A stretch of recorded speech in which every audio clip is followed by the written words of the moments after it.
kepada apapun yang kau katakan kepada kami. Kami mau percaya kepada apapun Tuhan yang kau katakan untuk hidup kami. Karena kami percaya apapun yang keluar dari lidahmu, dari bibirmu itu tidak pernah salah. Apa yang keluar dari firman-Mu Tuhan itu menjadi firman dan itu akan terjadi dalam hidup kami. Bapa, kami mohon Tuhan datang di tempat ini, kuatkan kami. Biarlah Engkau yang bertata di ruangan ini, Engkau yang bertata dalam hati kami. Dan kami berikan persembahan kami yang terbaik. Biarkan kami bersekutu di dalam Engkau. Biarkan kami merasakan kasih-Mu. Biarkan kami dikuatkan di dalam hadirat-Mu. Biarkan kami dipuaskan seperti Engkau juga dipuaskan dengan pujian kami. Dipuaskan, diberkati Engkau Tuhan dengan segala kerinduan kami. Terima kasih Bapa. Kami memuji, menyembah Engkau. Kami dengar firman-Mu. Kami mau melakukan kehendak-Mu. Di dalam nama Yesus Kristus yang siap dengar firman Tuhan katakan amin. Shalom jemaat yang dikasihi Tuhan. Ada sukacita? Beberapa waktu lalu ya, seluruh umat Kristen tidak bersukacita saudaraku ya. Karena ada kabar yang mengerikan ya, di hari Paskah di Sri Lanka dibomlah saudaraku ya. Awalnya 3 gereja, kemudian jadi ternyata ada 6 gereja yang dibom. Dan yang meninggal lebih dari Indonesia ya. Kalau di Indonesia kemarin di Surabaya ya, berapa gereja tuh yang dibom ya? 3 mungkin ya kalau nggak salah ya. Ini korbannya saudaraku memakan ratusan ya, 100 lebih entah berapa saudara. Dan saudaraku, seluruh umat Kristen, Katolik ya, berduka cita ya. Ini tindakan teroris yang mengerikan di hari Paskah di gerejanya sendiri saudaraku, di dalamnya. Ketika difoto itu mengerikan sekali ya. Orang yang lagi doa-doa, wah ini mati yang rohani saudara. Siapa yang mau angkat tangan? Nggak ada ya. Ini mati yang rohani loh. Di gereja, duduk menyembah Tuhan, merem-merem meledak saudaraku ya. Waduh, langsung ketemu Tuhan kelihatannya ya. Saudaraku, namanya bait suci saudaraku. Bait suci di muka bumi ini bisa saja diledakkan ya. Bait suci seindah apapun dibangun ber-mm saudaraku ya, itu bisa hancur. Bangunan bisa hancur. Lalu kita berkata, oh bait suci itu bukan gedung, betul ya. Bait suci itu bukan gereja yang bagus, yang mewah, yang megah. Bait suci itu adalah saya, bait suci itu adalah tubuh saya ya, kata firman Tuhan. Tapi saudaraku kalau kita lihat seperti itu kemarin kejadian saudaraku, bait suci tubuh kita ya, tubuh kita yang kita bilang itu adalah tempat bait suci Tuhan. Tubuh kita pun ternyata bisa meledak saudara. Ya, tubuh kita pun bisa mati, tubuh kita pun bisa terluka, bisa meninggal saudaraku. Karena tubuh ini fana, casing. Ya, sayangnya casing kita ini cuma satu saudara ya. Coba kayak seperti HP ya. Kita nggak suka casing tertentu, beli casing baru gitu ya. Enak ya, kalau kita seperti itu, casingnya bisa gonta-ganti. Tapi saudaraku, yang disebut bait suci yang sebenarnya itu bukan sekedar tubuh kita, tetapi ada sesuatu yang di dalam kita saudaraku, itulah yang kekal, itulah yang tidak bisa dibunuh, itulah yang tidak bisa hancur, itulah sesuatu yang ada di dalam diri kita. Saudaraku yang dikasihi Tuhan, pada waktu awal yang dinamakan bait suci itu adalah dari zaman siapa? Siapa yang pertama disuruh bikin bait suci? Susah ya, bikin bait suci itu susah. Pada waktu ya Musa diberikan perintah bikin bait suci ya dengan segala macam detailnya saudaraku ya. Akhirnya terbangunlah. Mulai dari saat itu bait suci yang kedua disebutkan itu adalah bait suci Salomo. Yaitu dari kerinduan Daud saudaraku. Lalu kemudian anaknya yang membangun. Dan itu sangat-sangat mewah, sangat-sangat mewah. Semuanya dilapisi dengan emas ya. Sangat kaya, sangat indah. Kemudian saudaraku setelah kisah berlanjut bait suci itu hancur ya. Kemudian dibangunlah lagi mulai dari zamannya Esra dan lain sebagainya ya. Di zaman itu akhirnya dibangun lagi bait suci, dibangun lagi Yerusalem ya. Dan pada waktu itu akhirnya terjadilah yang namanya bait suci ketiga, yaitu bait sucinya Herodes ya. Dan bait suci Herodes inilah saudaraku yang sampai turun temurun, di mana pada waktu itu Yesus datang ke Yerusalem lalu melihat di bait suci itu ternyata banyak orang yang jualan. Banyak pedagang-pedagang merpati, kambing, domba ya. Yang di situ kemudian akhirnya Yesus marah. Itu bait suci yang Herodes, bait suci ketiga saudaraku. Nah, waktu Yesus menyucikan bait suci ya, coba kita lihat itu ayatnya di mana? Yohanes pasal 4. ayat 21 ya. Kalau Anda lihat kisah-kisah sebelumnya saudaraku, itu ada pasal 2 dulu, pasal 2. Itu Yesus menyucikan bait suci ya. Pada waktu itu Yesus datang, waktu Paskah, Yesus ke Yerusalem. Lalu ayat yang ke-15 kita baca, 2 ayat 15. Ia membuat cambuk dari tali, lalu mengusir mereka semua dari bait suci dengan semua kambing, domba dan lembu mereka. Uang penukar dihamburkannya ke tanah dan meja-meja mereka dibalikan. 16, tolong dibacakan. 17. Maka teringatlah murid-muridnya bahwa ada tertulis cinta untuk rumahmu menghanguskan aku. Saudaraku, pada waktu itu Yesus mengobrak-abrik ya.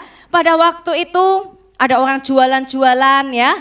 Yesus marah, Yesus mengobrak-abrik itu dan mengusir pedagang-pedagang itu. Kenapa Tuhan Yesus menyucikan? Di situ dikatakan Yesus menyucikan bait Allah. Yang pertama supaya Yesus mengembalikan fungsi dari bait Allah yang sebenarnya. Yesus membersihkan bait Allah. Saudaraku, kita tahu bahwa sekarang ini bait Allah adalah kita sendiri, ya. Bait Allah adalah diri kita sendiri, sesuatu yang di dalam kita yang kekal, ya. Hati kita bukan cuma sekedar tubuh, saudaraku, sesuatu yang di dalam. Nah, bagaimana reaksi kita, saudaraku? Yesus itu ingin supaya bait Allah itu dikembalikan seperti fungsi yang semula, sesuai dengan panggilannya yang semula, untuk menyembah, untuk bertemu, bersekutu dengan hadirat Tuhan. Dan kalau Tuhan lakukan ini dalam hidup kita, saudaraku, bukan cuma gereja secara gedung yang harus kita perhatikan. Hari ini saya mau mengajar setiap kita, perhatikan bait suci yang ada di dalam diri kita masing-masing ini loh, saudaraku. Perhatikan itu. Kalau itu tidak sesuai dengan fungsi yang semula, bait suci di dalam diri kita penuh dengan segala intrik, penuh dengan segala kepahitan, penuh dengan segala dosa. Apa yang Tuhan lakukan? Karena Tuhan mencintai kita, Dia akan datang kepada kita, Dia akan mengusir itu, Dia akan mengobrak-abrik hati kita mungkin ya. Dia akan usir segala yang tidak berkenan di hadapannya. Saudaraku, kita harus memiliki reaksi yang benar. Ketika para imam melihat Yesus dan orang-orang yang berdagang berjualan di sana melakukan ini, apa reaksi mereka, saudaraku? Enggak usah ditanya lagi, reaksi mereka pasti marah. Ya, ini reaksi mereka ketika mereka diobrak-abrik. Kenapa? Karena mereka punya kepentingan pribadi di sana. Mereka mungkin ya, para imam mungkin ya, tidak disebutkan, mendapatkan hasil dari jualan disebut, istilahnya sewa stan. Sewanya 1 stan 1 kali 3 kambing ya. Kandangmu besar, sewanya mahal ya 5 juta. Nanti yang kecil-kecil merpati, oh sewanya 500.000 saja ya. Wah, di situ dijadikan tempat untuk mencari keuntungan, saudaraku. Mencari keuntungan untuk pribadi sendiri. Dan saudaraku, mari kita belajar. Ketika Yesus itu rindu kita dikembalikan sesuai panggilan yang semula, sesuai fungsi yang semula. Dan saat Yesus mulai campur tangan dalam hidup kita, Yesus mulai melakukan sesuatu dalam hidup kita, mengintervensi hidup kita, bagaimana reaksi kita, saudaraku? Seringkali reaksi kita seperti para imam-imam dan pedagang-pedagang itu, marah sama Tuhan. Kenapa mereka marah padahal tujuan Tuhan itu baik? Tujuan Tuhan itu sempurna, Tuhan mencintai. Supaya kita dikembalikan seperti kerinduan Tuhan. Karena kita ini sebetulnya masih menyimpan kepentingan-kepentingan kita sendiri, saudaraku. Kita enggak mau diintervensi masalah pekerjaan. Kita enggak mau diintervensi dicampuri urusan masalah pasangan. Kita enggak mau dicampuri urusan kalau masalah karakter. Ya memang begini karakterku, memang begini warisan nenek moyangku, ya memang begini warisan ayah ibuku. Janganlah diubah, nanti aku nggak jadi anak ibuku lagi kalau beda, ya. Kita beralasan karena sebetulnya kita nggak mau diubah, karena kita masih ingin kepentingan kita sendiri. Aku dan kepentinganku. Oleh karena itu, saudaraku, yang pertama, poin pertama pelajaran hari ini adalah kalau Tuhan ikut campur dalam hidupmu, melakukan sesuatu, mengubah, mengusir sesuatu, menjungkir balikkan hidupmu. Mau enggak kamu rela untuk diubah sama Tuhan? Yang mau rela angkat tangan? Kasih tahu teman kanan kiri, aku rela. Kamu rela enggak? Rela? Mau? Kita mau dikembalikan seperti fungsi yang semula, saudaraku. Ya, di dalam bait Tuhan, kalau kita lihat sejarah dari Alkitab, saudaraku, di dalam bait Tuhan itu ada sebuah kejadian yang sangat mengerikan yang terjadi di firman Tuhan di Perjanjian Lama, di mana pada waktu itu di dalam bait suci Tuhan bahkan mereka ini melakukan penyembahan berhala. Dan hari ini kita akan lihat gambarnya, saudaraku. Kita buka dulu di Yehezkiel 8 ayat 17. Yehezkiel 8 ayat 17, yang sudah ketemu katakan haleluya. Kalau Anda lihat dari ayat yang pertama, Yehezkiel 8 ayat pertama, kalian akan bisa membaca, nanti dibaca ya. Yehezkiel dibawa Tuhan ya, kemudian dia melihat ayat yang ke-7. Dan dibawanya aku ke pintu pelataran, aku melihat sungguh ada sebuah lubang dalam temboknya. Firman-Nya kepadaku, hai anak manusia, perbesar lubang yang di tembok itu. Sesudah aku memperbesar lubang itu, lihat ada sebuah pintu. Firman-Nya kepadaku, masuklah dan lihatlah perbuatan-perbuatan keji yang jahat yang mereka lakukan di sini. Lalu aku masuk dan melihat, sungguh segala gambar binatang melata dan binatang lainnya yang menjijikkan dan segala berhala kaum Israel terukir pada tembok sekelilingnya. Dan di hadapannya berdiri 70 orang tua-tua kaum Israel dengan Yasanya bin Safan di tengah-tengah mereka. Dan masing-masing memegang bokor ukupan di tangannya, dan keharuman dari asap ukupan itu naik ke atas. Saudaraku, ini terjadi ya di bilik-bilik, di kamar-kamar para tua-tua Israel, saudaraku. Di mana seharusnya bilik-bilik itu tempat mereka untuk berdoa, tempat mereka memiliki keintiman dengan Tuhan. Coba ditampilkan gambarnya, Abang Charles. Itu ada sebuah gambar di mana di dalam bait Tuhan, saudaraku, bahkan di dalam bait Tuhan, ini mereka melakukan sesuatu yang begitu mengerikan. Sambil membawa ya bokor ukupan imam-imam itu, saudaraku, ya tua-tua Israel, mereka memiliki ukiran-ukiran di sekeliling tembok. Artinya apa, saudaraku? Coba lihat ayat selanjutnya, ayat 12. Firman-Nya kepadaku, kau lihatkah hai anak manusia apa yang dilakukan tua-tua Israel di dalam kegelapan? Masing-masing di dalam kamar tempat ukiran mereka. Sebab mereka berkata, Tuhan tidak melihat kita, Tuhan sudah meninggalkan tanah ini. Ditambahkannya lagi, engkau akan melihat perbuatan yang lebih keji, ya, yang lebih besar lagi. Saudaraku, ternyata ini para pemimpin-pemimpin bahkan di dalam kegelapan, gak ada orang yang tahu, mereka ini menyimpan berhala di tembok-tembok mereka, diukirlah berhala-berhala. Saudaraku, ini bahaya sekali. Kita berkata, oh aku pelayanan, aku melayani Tuhan, aku ke gereja, aku bait Tuhan. Tetapi ternyata sekalipun kita mengaku kita adalah hamba-hamba Tuhan, pelayan-pelayan Tuhan, hati-hati dengan dosa ini. Di sekeliling tembok kita, di sekeliling rumah kita, di sekeliling hati dinding kita dan di hati kita, itu ada ukiran-ukiran berhala. Ada gambar-gambar hewan-hewan menjijikkan yang melambangkan berhala-berhala Israel pada waktu itu, semua ada di sana. Tapi tangan mereka sambil bawa ukupan, sambil ada dupa. Ini sebuah mendua, saudara ya, ini sebuah perjinahan rohani yang luar biasa.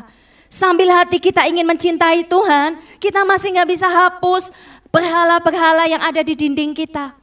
Ini bahaya sekali kalau anak-anak Tuhan kita menyimpan dosa di kamar-kamar tersembunyi, dikatakan di Alkitab.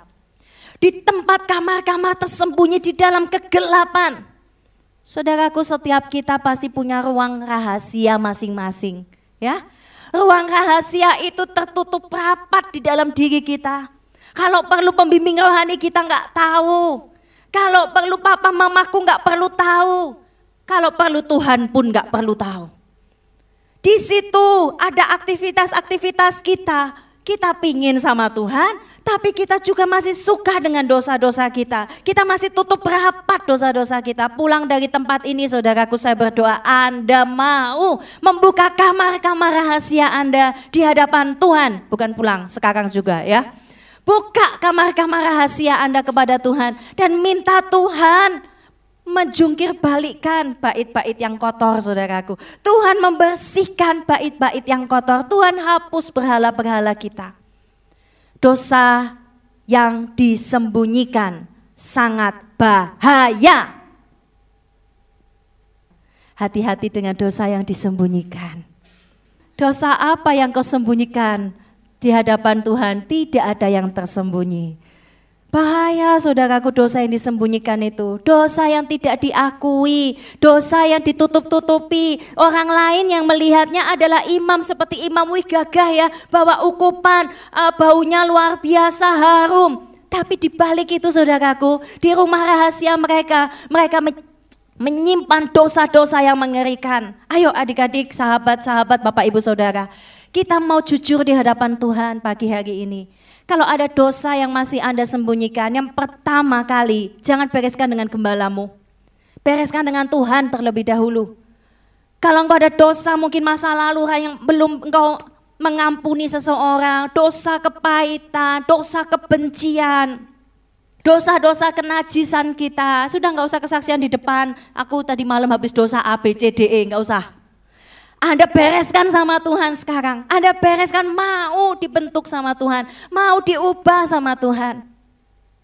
Di dalam bait kita tidak boleh ada dua tuan. Hanya Yesus atau berhala saudaraku. Dan berhala itu bisa jadi diri kita sendiri. Ketika saya baca ini saya lihat wow, ini pemandangan yang mengerikan. Akhirnya saya cari gambar saudaraku, Yeskiel 8, ketemulah gambar tadi. Yang kedua kita akan lihat selanjutnya ayatnya yang ke-14. Tampilkan lagi. Lalu dibawanya aku dekat pintu gerbang yang di sebelah utara, di dekat pintu gerbang. Di sana ada perempuan-perempuan yang menangisi dewa Tamus. Firman-Nya kepadaku, hai anak manusia, kau lihat apa yang mereka perbuat?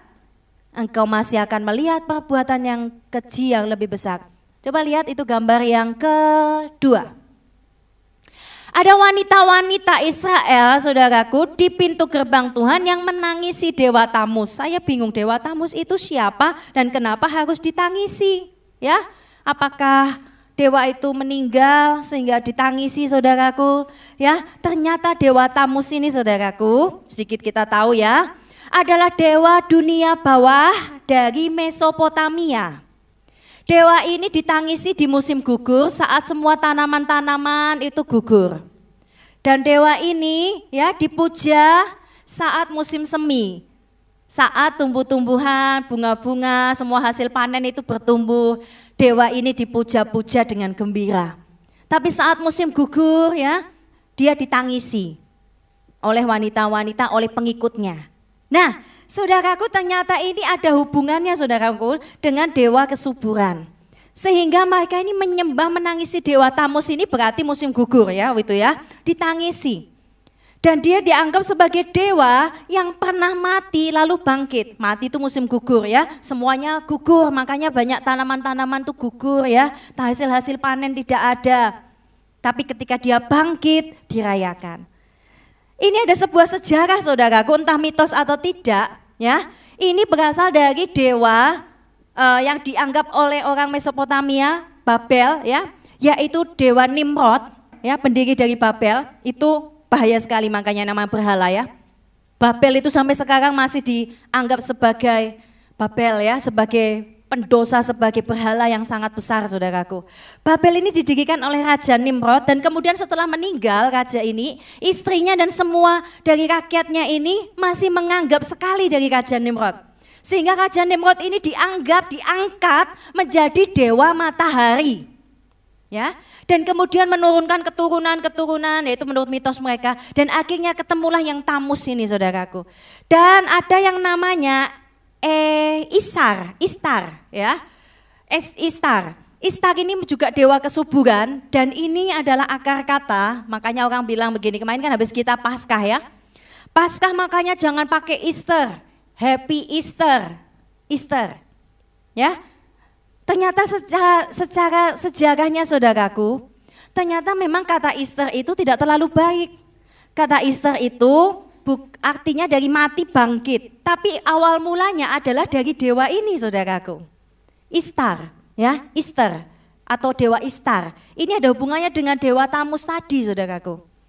Oleh karena itu makanya ya, mulai sekarang apakah dosa kalau kita ngomong Easter? Ya enggak sih, ya. Semua orang sekarang sudah tahunya Easter itu ya Paskah, ya.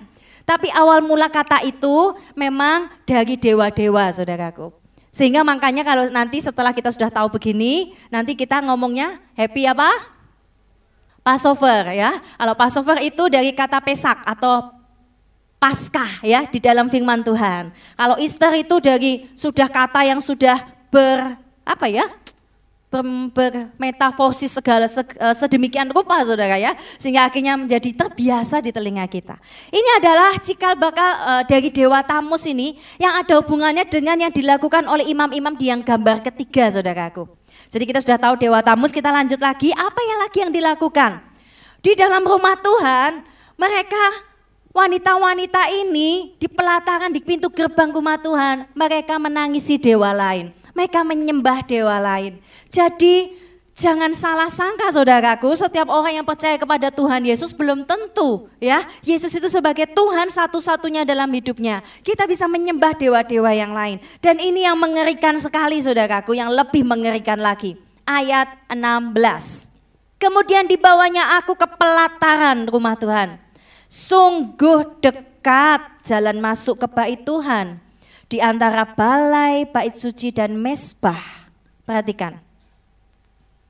Di antara bait suci dan mezbah, ada kira-kira 25 laki-laki yang membelakangi bait Tuhan dan menghadap ke timur sambil sujud pada matahari di sebelah timur. Perhatikan gambar di atas.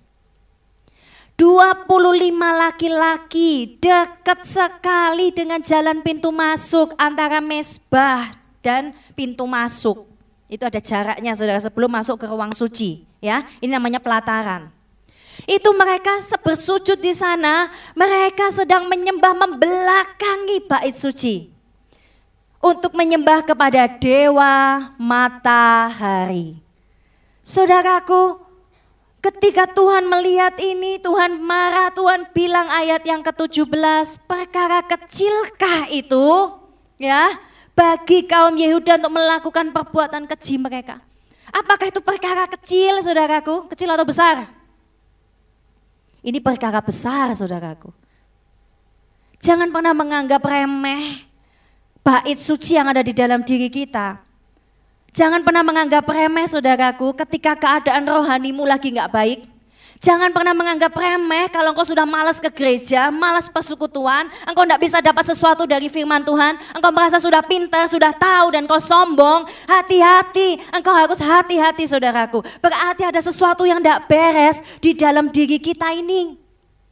Ada berhala-berhala lain, ada dewa-dewa matahari, ada dewa Tamus, bahkan tadi mungkin ada ukiran-ukiran di dalam dinding hati kita yang kita tujukan untuk penyembahan berhala. Saudaraku, kalau Anda merasa diri Anda sedang gak baik, Anda merasa jauh dari Tuhan, doa Anda bisa ketemu Tuhan, jangan biarkan itu lama-lama. Kalau Anda sudah malas ke gereja, Anda sudah merasa nggak bisa merasakan Tuhan itu bukan karena musik, bukan karena WL. Merasakan Tuhan bukan karena khotbahnya bagus, yang khotbah cantik, amin. Terima kasih. Tapi Anda ketemu Tuhan karena Anda merindukan hati Anda siap ketemu Tuhan. Saya pernah cerita dulu ya, tapi itu kejadian gak bisa saya lupakan. Saya sedang dalam pergumulan berat.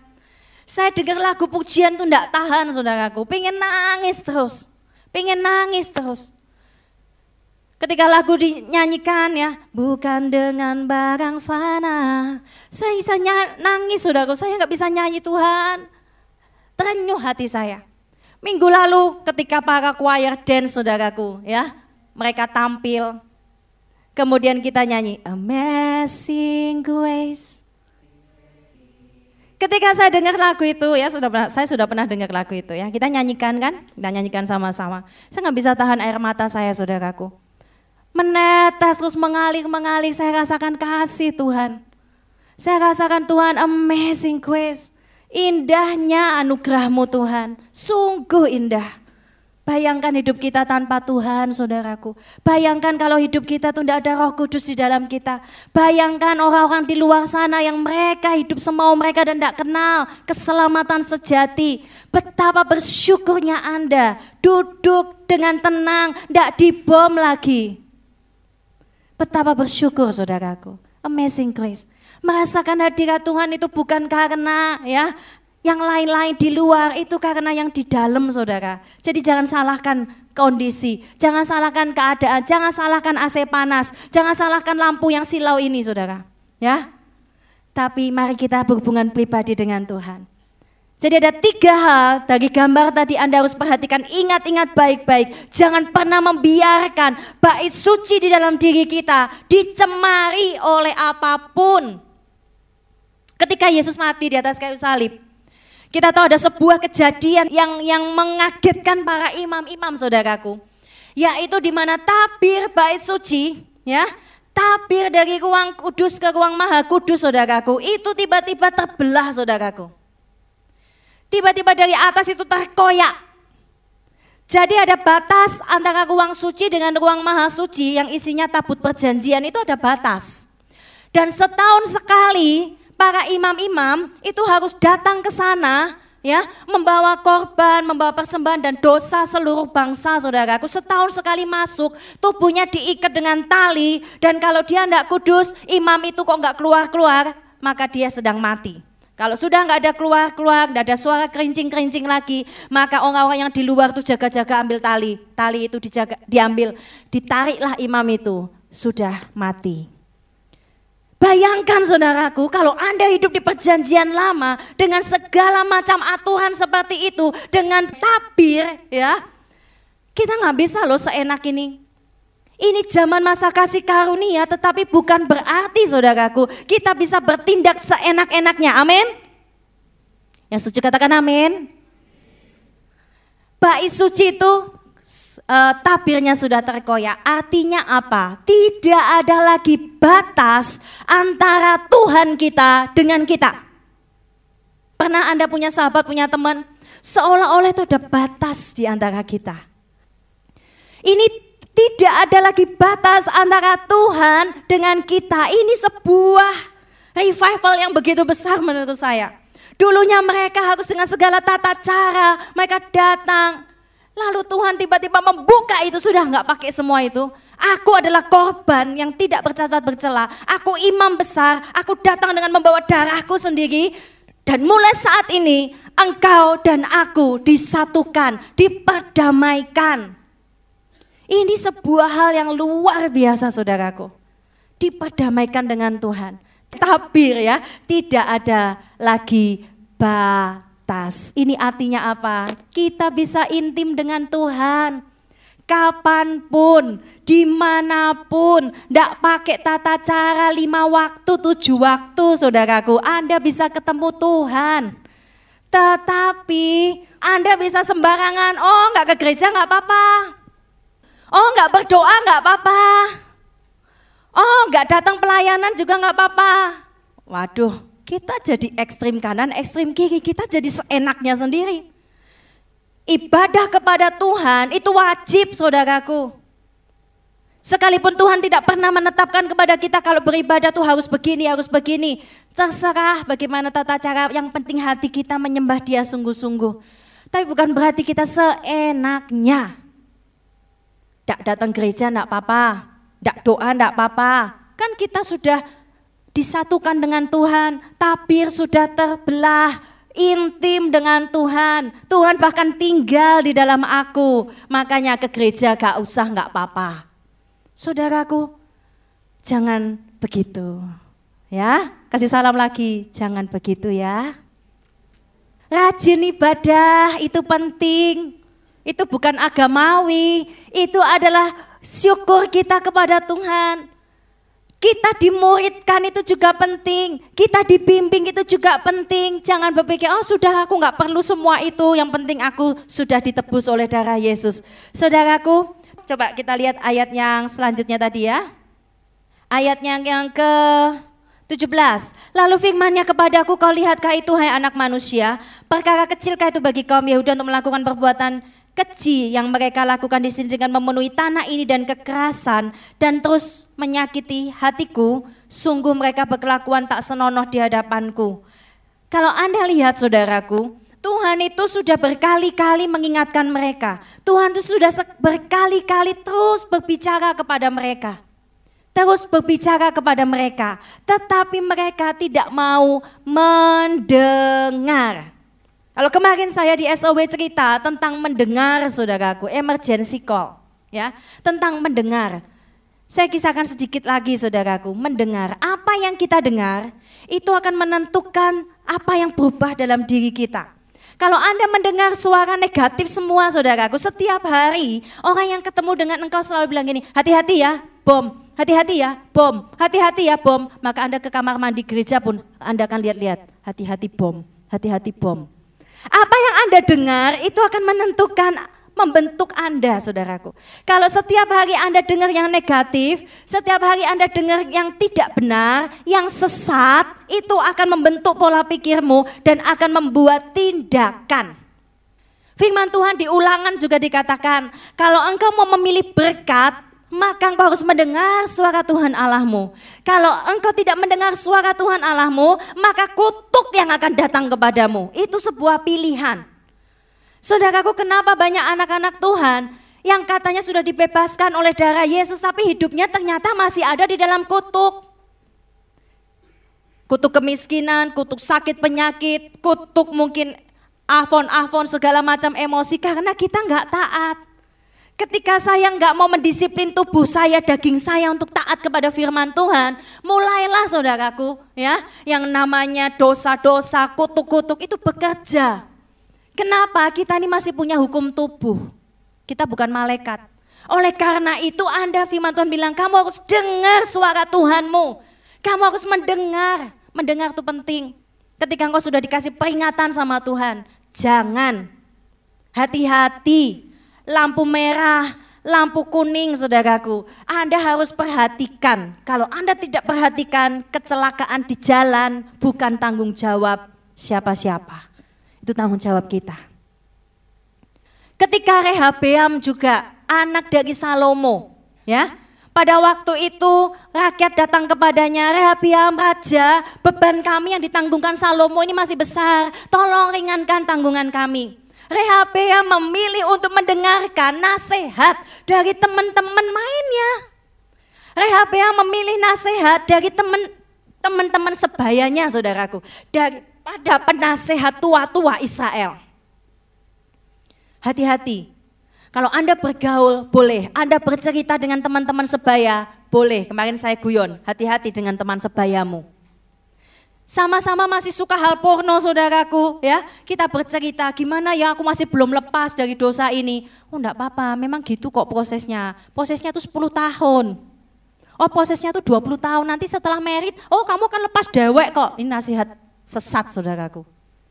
Kalau Anda bergaul dengan orang-orang yang belum dewasa dalam Tuhan, belum lahir baru, sungguh-sungguh hati-hati. Tapi ada orang sebaya dengan engkau yang memang baik saudaraku. Artinya apa? Penting memiliki pembimbing rohani, penting mendengarkan suara gembalamu, penting mendengar suara ayah ibu rohanimu, mendengarkan orang tua-tua, bukan berarti tua secara usia ya, penatua yang sudah lebih pengalaman, yang sudah lebih ngerti firman Tuhan. Daripada kita mendengarkan suara sebaya kita, Rehabeam salah mendengar. Sehingga akhirnya hancurlah kerajaan itu karena dia malah berkata begini sama rakyat, enak saja ya, sekarang kamu minta dikurangi, sekarang malah aku tambah lebih besar lagi. Hancurlah negaranya saudaraku. Oleh karena itu hati-hati bagaimana kita mendengar. Kalau Tuhan memanggil kita, jangan kita menolak panggilan Tuhan. Kalau Tuhan panggil engkau itu dengan namamu, bukan begini ya, hei yang kacamataan itu, sini kacamata, sini. hei kamu, yaitu yang bungkuk-bungkuk tuh, nah sini. Loh, nggak ngerti kan dia saya panggil, nggak ngerti.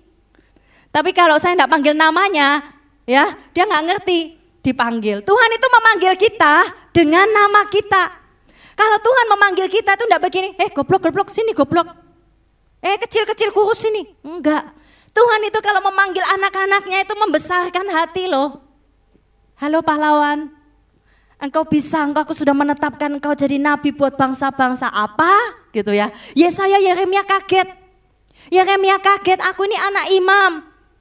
Aku dilahirkan dari kalangan imam, Tuhan tiba-tiba bilang aku telah membentuk engkau dan aku menetapkan engkau. Kaget dia saudaraku, dia masih muda, dia bilang oh aku ini masih muda, aku ini gak pandai ngomong.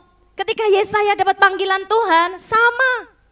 Ketika Tuhan bilang awalnya dia bilang aku ini gak layak, aku ini najis bibir, aku ini pendosa. Dia lahir dari kalangan atas bukan kalangan imam Yesaya. Lalu kemudian Tuhan melakukan hal yang sama, ini saya review kemarin. Tuhan lakukan hal yang sama kepada dua nabi ini saudaraku. Ini ajaibnya Tuhan. Ketika Tuhan panggil kita, yang pertama Tuhan lakukan, dia panggil kita, dia ambil bara api itu saudara, dia sentuhkan itu di mulut mereka. Lidah mereka disentuh oleh Tuhan. Sekarang kau sudah diampuni, kau tidak najis bibir lagi. Lalu Tuhan bilang begini sama Yesaya, siapa ya yang mau aku utus? Kadang Tuhan itu lucu ya. Sudah jelas dia mau manggil Yesaya saudaraku. Setelah Yesaya diampuni, Yesaya berargumen, Tuhan aku ini tidak layak, aku ini pendosa. Lalu Tuhan bilang, sudah diampuni kamu ya. Siapa ya yang mau aku utus? Ngomong-ngomong dewek saudaraku ya. Di situ cuma ada Yesaya tok saudaraku. Nah seringkali Tuhan itu bilang sama kita ini gak sadar, gak peka. Tuhan tidak memaksa kita, Tuhan menginginkan kerelaan kita. Tuhan datang sama kita di kamar doa kita. Siapa ya yang mau saya utus ya? Siapa ya? Kita diem ya saudara. Lalu Yesaya bilang, aku Tuhan, ini aku, utuslah aku. Oh so sweet. Jangan pura-pura tidak dengar saudara, Tuhan sudah ngampuni kita, Tuhan sudah bebaskan kita, Tuhan sudah berkarya dalam hidup kita. Ketika Tuhan bilang siapa yang mau kuutus, tidak usah tunjuk orang lain, saya mau Tuhan, ini aku. Amin. Yeremia juga sama, ketika dia bilang aku nih tidak pandai Tuhan, dia fokus dengan kelemahan dia. Lalu Tuhan bilang, Tuhan sentuh bibirnya. Dan Tuhan mengampuni dia, Tuhan menaruh perkataan di dalam lidahnya. Saudaraku yang dikasihi Tuhan, hati-hati yang dengan yang namanya bibir. Mari sentuh bibir masing-masing. Bibir, apa? Bibirnya ada berapa saudara? Lidahnya berapa? Tapi dari situ datang kematian dan datang berkat. Dari satu lidah saja saudaraku. Ini seperti ular atau seperti berkat, itu tergantung kita. Hati-hati dengan lidah kita. Yeremia ayat terakhir. Yeremia ayat 15, pemain musik maju ke depan. Yeremia 15 ayat 19. Kita baca sama-sama dengan suara keras. Jangan dihemat suaranya. Yeremia 15 ayat 19, 2, 3. Karena itu beginilah jawab Tuhan. Dan jika engkau mengucapkan apa yang berharga dan tidak hina, maka engkau akan menjadi, ya, biarpun mereka akan, namun engkau tidak perlu kembali kepada mereka. Saudaraku, ayat ini saya merema sekali dengan ayat ini beberapa tahun yang lalu ketika saya tidak bisa mendisiplin lidah saya. Saya tidak bisa mendisiplin pikiran saya, lalu mulailah saya meracau ya, yang aneh-aneh saya omong, Tuhan lebih baik saya mati, lebih baik saya dibuang, lebih baik saya tidak usah pelayanan, lebih baik Tuhan mengasihani diri saudara ya, saya ini penghambat revival Tuhan, gantikan saya saja, lebih baik saya mati ya, saya ini begini, omongan saya tidak benar saudaraku, tidak benar. Hati-hati dengan lidah kita, disiplin lidah kita. Jangan ngomong sembarangan saudaraku, jangan ngomong sembarangan kepada dirimu sendiri, amin. Bapak Gembala pernah cerita sama saya, mengeluh tuh boleh, tapi jadi pengeluh enggak boleh. Anda boleh merasa mengeluh saudaraku, tapi kalau Anda mengatakan hal-hal yang berdosa saudaraku, itu menyakiti hati Tuhan loh. Hati-hati dengan bibir. Dan pada waktu itu saya diingatkan Tuhan di ayat ini, saya baca ayat ini, dan Tuhan bilang begini, kalau engkau mau kembali kepadaku, kalau engkau mau tidak mengucapkan apa yang tidak benar lagi, yang hina, yang salah, yang sia-sia, aku akan kembalikan engkau, aku akan angkat kau jadi pelayanku, engkau akan menjadi penyambung lidahku. Saudaraku, Anda mau lidah Anda jadi penyambung lidah Tuhan atau penyambung lidah setan? Kalau Anda mau jadi penyambung lidahnya Tuhan, jaga lidahmu, jaga bait suci yang ada di dalam diri kita. Amin. Amin. Nah, mari kita bangkit berdiri sama-sama. Sebelum kita nanti memuji Tuhan, saya mau panggil ya. Pada beberapa waktu lalu, ketika banyak muncul istilah generasi micin, saudara ya. Maka saya menciptakan lagu ini. Nah, saya minta para choir, lalu saya minta anak-anak SMI kelas 1, Kesha, Cia, sama Flo, maju ke depan yuk. Nah, kita akan nyanyikan lagu ini ya. Aku bukan generasi dunia, aku generasi jawaban doa. Aku bukan kakinya bergerak dong. Pasukan Tuhan. Aku generasi jawaban doa. Dan ku berkata yes untuk panggilan Tuhan. Dan ku berkata stop. Dan ku berkata no untuk tipu daya si jahat. Yesus, Yesus kau berlaku selalu menuntutku. Ku tak takut dan ku tak malu. Lakukan firman-Nya. Yesus panglimaku selalu menyertaiku. Bergerak maju gandengan. Bergerak maju hai pahlawan Bapa, penuhi tugasmu. Lagi refnya. Yesus, Yesus kau berlaku selalu menuntutku. Ku tak takut, ku tak malu. Lakukan firman-Nya. Mana suaranya? Yesus panglimaku selalu menyertaiku. Bergerak maju.